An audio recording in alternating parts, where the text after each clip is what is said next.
Hidden among tens of thousands of motel rooms for hundreds of thousands of Disney World tourists are countless families who have lost their homes. If we didn't find this hotel because it was one of the cheapest hotel that we could find, I would have went to the shelter with my husband and my kids. Looking at two of the Disney area counties, Osceola has no emergency family shelter, and Seminole has only one that doesn't serve boys over the age of 13. This is right now our home. With no viable shelter option, homeless families often stay in hotels. I just say I stayed in Kissimmee, close to Old Town. I don't really say I stayed in a hotel because I'm kind of like ashamed of it, because they all knew that, you know, we all live in a house, and then all of a sudden they're like, wow, why you live in a hotel, you know?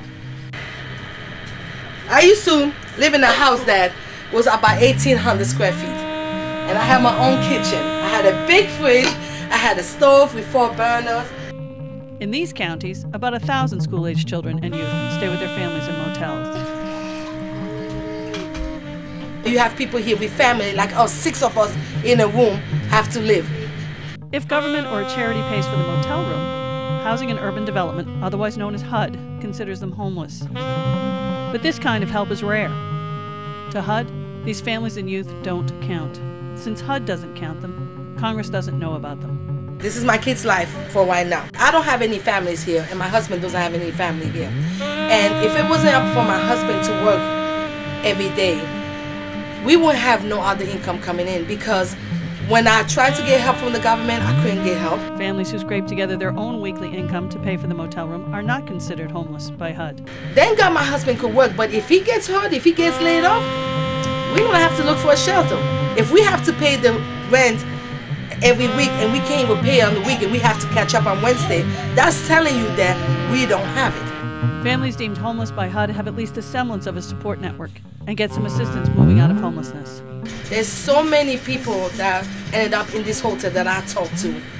A lot of people here lost their home. If we want to move into a home, they're going to ask us for the deposit. We can't afford it because we have to pay here our weekly, so how can we save money? Those not homeless face unstable arrangements based on their irregular income. And we have to survive weekly by weekly. We can't say, oh, we're going to be okay for a month. If lucky, they'll claw upward, but luck seems to evade families swirling in crisis.